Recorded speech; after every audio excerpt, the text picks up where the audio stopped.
നമസ്കാരം. കഴിഞ്ഞ ദിവസം ഇറാൻ ഇസ്രായേലിലേക്ക് 200 മിസൈലുകൾ അയച്ചു എന്നുള്ള വാർത്തകൾ പുറത്തു വന്നിരുന്നു. അങ്ങനെയുള്ള വാർത്തകൾ പുറത്തു വന്നപ്പോൾ സുഡാപ്പികൾ ദുൻ ദുൻ ദുൻ ദുന്ദുബിനാദം നാദം നാദം എന്ന് പറഞ്ഞ് വലിയ രീതിയിൽ ഇവിടെ കിടന്ന് ആഘോഷം തുടങ്ങി. ഗസയിൽ ആഘോഷം, ഫലസ്തീനിൽ ആഘോഷം, സിറിയയിലെ ഹൂതി വിമതർ ആഘോഷിക്കുന്നു. കൂട്ടത്തിൽ ഇവിടെയുള്ള സുഡാപ്പികളും കിടന്ന് കുന്തളിച്ചു കൊണ്ടിരിക്കുന്ന ഒരു കാഴ്ചയാണ് കാണാനായിട്ട് സാധിച്ചത്. പക്ഷേ ഇത് ഇറാൻ കൃത്യമായിട്ട് അമേരിക്കയെ അറിയിച്ചു, ഞങ്ങൾ മിസൈൽ അയക്കും കേട്ടോ. അപ്പൊ ഇസ്രായേൽ പറഞ്ഞു, ഇവിടുത്തെ മരിജീനി വെള്ളം ഒഴിഞ്ഞു കിടപ്പുണ്ട്, അയച്ചോ എന്ന് പറഞ്ഞിട്ട് അങ്ങനെ അയച്ച മിസൈലുകളാണ്. അതിന്റെ കൃത്യമായി അയൺ ഡോം സംവിധാനം ഉപയോഗിച്ച് അവർ തടഞ്ഞു എന്നും അറിയാനായിട്ട് സാധിക്കുന്നുണ്ട്.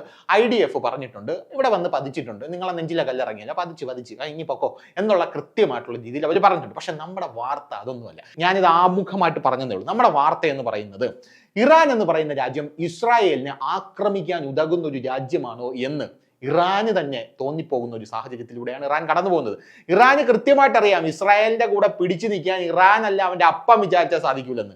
കാരണം 1950 മുതൽ 60 വരെയുള്ള യുദ്ധം എടുത്ത് നോക്കിയാൽ മതി, അല്ലെങ്കിൽ ഇറാൻ രൂപീകൃതമായപ്പോഴുള്ള യുദ്ധം എടുത്ത് നോക്കിയാൽ മതി. അങ്ങനെ നിരന്തരം യുദ്ധത്തിലൂടെ കടന്നു വന്നിരിക്കുന്ന ഒരു രാജ്യമാണ്. 1950 മുതൽ 60 വരെയുള്ള യുദ്ധത്തിൽ അപ്പോഴാണ് ഇസ്രായേൽ എക്സ്പാൻഡ് ആവുന്നത്. കാരണം അടിക്കാനായിട്ട് പോരിഞ്ഞ് വാടാന്ന് പറഞ്ഞ യുവമാർ അടിക്കാനായിട്ട് ചാടി കയറും. ഇസ്രായേൽ യുവമാരെ കൂടും കുടിക്കുകയെല്ലാം പറിച്ചെടുത്തുകൊണ്ട് യുവമാരെ അവിടെ നിന്ന് കുടിയിറക്കി അങ്ങ് വിടും. അതാണ് നമ്മൾ കണ്ടുകൊണ്ടിരിക്കുന്നത്. ഇസ്രായേൽ എന്ന് പറയുന്ന രാജ്യം ആ സമയത്ത് അപ്പടി ഒരു ഗത്ത് കാണിക്കുമെങ്കിൽ ഈ സമയത്ത് എപ്പടി കാണിക്കും എന്ന് ഇറാന് കൃത്യമായിട്ട് അറിയാം.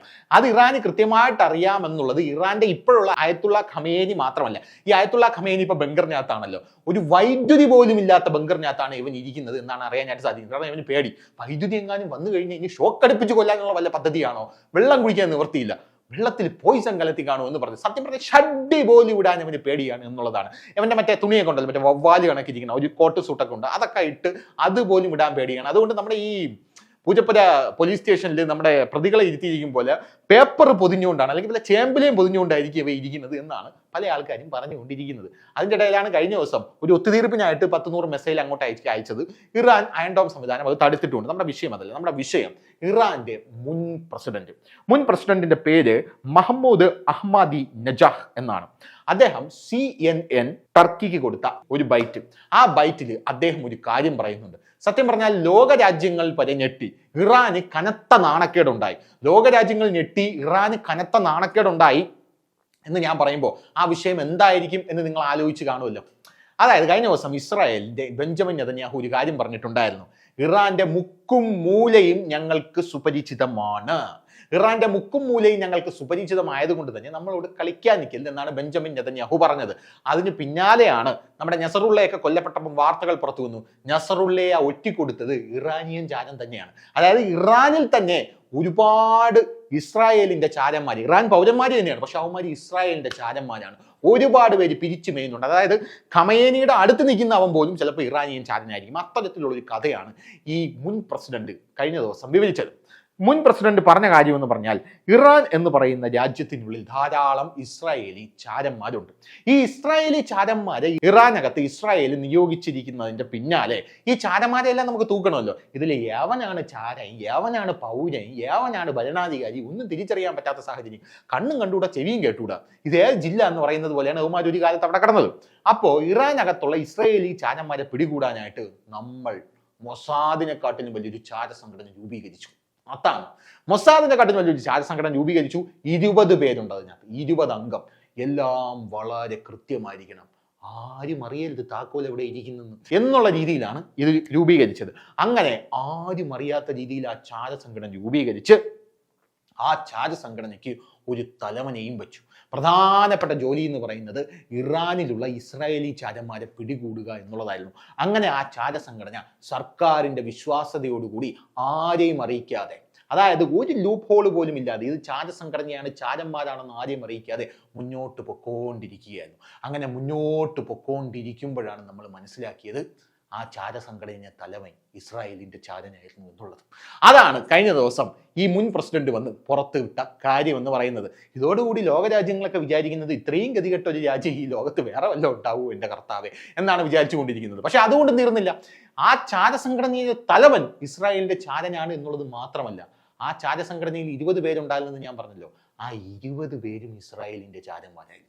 ആ 20 പേരും ഇസ്രായേലിന്റെ ജാരന്മാരാണെന്ന് മാത്രമല്ല, ഇറാനിൽ ഇടയ്ക്കിടയ്ക്ക് കുറെ സയന്റിസ്റ്റുകൾ കൊല്ലപ്പെടും. ഈ സയന്റിസ്റ്റുകൾ കൊല്ലപ്പെടുന്നു എന്ന് പറയുമ്പോൾ ഈ ഇറാന്റെ ആണവ നിലയം, ആണവോർജ്ജം എന്നിങ്ങനെയുള്ള ഊർജ്ജ പദ്ധതികൾ, അവിടെയുള്ള സയന്റിസ്റ്റുകൾ, നമുക്കറിയാലോ ഒരു രാജ്യത്തെ സയന്റിസ്റ്റുകളാണ് ആ രാജ്യത്തിന്റെ സമ്പത്ത് എന്ന് പറയുന്നത്. സയന്റിസ്റ്റ്, കർഷകർ, പട്ടാളക്കാർ, ഇവർ 3 പേരും ഉണ്ടെങ്കിൽ ഒരു രാജ്യം അതിഗംഭീരമായിട്ട് മുന്നോട്ട് പോകും. സയന്റിസ്റ്റുകൾ ഇല്ലെങ്കിൽ രാജ്യത്തിന് ഒരു പുരോഗതി ഉണ്ടാകില്ല എന്ന് നമുക്ക് എല്ലാവർക്കും അറിയാം. നമ്മുടെ ഇവിടെ ഗമ്മി സുഡാപ്പികളൊക്കെ പറയുന്നുണ്ട്, ആകാശത്തോട്ട് സാറ്റലൈറ്റ് അയച്ചിട്ട് എന്ത് കിട്ടാൻ, പട്ടിണി മാറുമോ എന്നൊക്കെ അവന്മാര് ചോദിക്കുന്നുണ്ട്. പട്ടിണി മാറും, അത് ലോക രാജ്യങ്ങളിൽ തെളിയിച്ചിട്ടുണ്ട്. കഴിഞ്ഞ ദിവസം സോംനാഥ് കൃത്യമായിട്ട് പറഞ്ഞിട്ടുണ്ട്, പട്ടിണി മാറാനുള്ള സാറ്റലൈറ്റ് സംവിധാനം തന്നെയാണ് അങ്ങോട്ടേക്ക് അയക്കുന്നത് എന്ന് പറഞ്ഞിട്ടുണ്ട്.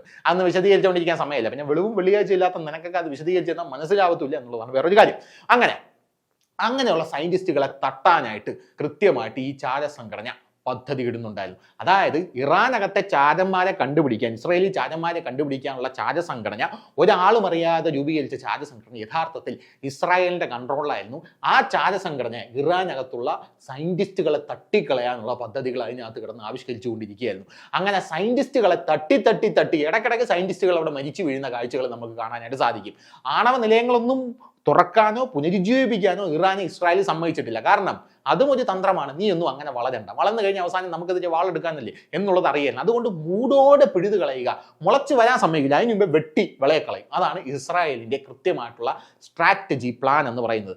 കഴിഞ്ഞ ദിവസം ഇറാന്റെ മുൻ പ്രസിഡന്റ് മഹമ്മൂദ് അഹ്മാദി നജാദ് ഇത് പറഞ്ഞതിന് പിന്നാലെ വലിയ രീതിയിലുള്ള ആശങ്കയിലാണ് ഇറാൻ. കാരണം നാണം കിട്ടും, ലോക രാജ്യങ്ങൾക്ക് പോയി നാണം കിട്ടും എന്നുള്ളത് കൊണ്ടാണ്. പോരാത്തതിന് ഈ ഇസ്രായേലിന്റെ 12 പേരെ, അതായത് 12 ഇറാനിയൻ ചാരന്മാരെ അതിനകത്ത് നിന്ന് ഇപ്പൊ പിടിച്ചിട്ടുമുണ്ട്. അതെന്തിന്റെ പശ്ചാത്തലത്തിലാണെന്ന് അറിയാമോ?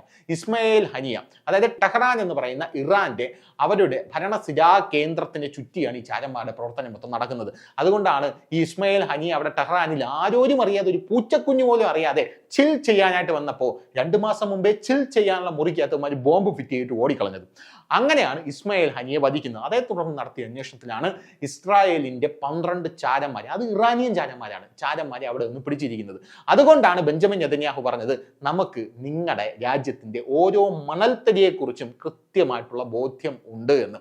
അങ്ങനെയുള്ള ഇസ്രായേലിലേക്ക് 200 മിസൈൽ ഇറാൻ അയച്ചു എന്ന് പറയുമ്പോൾ എല്ലാ സുഡാപ്പികളും കുന്തളിച്ച് കോരി തയ്ച്ചുകൊണ്ടിരിക്കുകയാണ് എന്നുള്ളതാണ് വേറൊരു കാര്യം എന്ന് പറയുന്നത്. ഇറാൻ കാണിച്ചത് ഒരു ഷോ ഓഫ് ആണ്.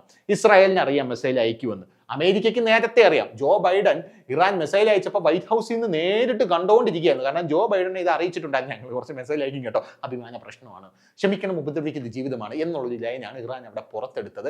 അതിന്റെ പിന്നാലെയാണ് ഈ കഥയടക്കം പുറത്തു വരുന്നത്, ഇറാൻ നാണം കെടുന്നത്. അപ്പം ശരി.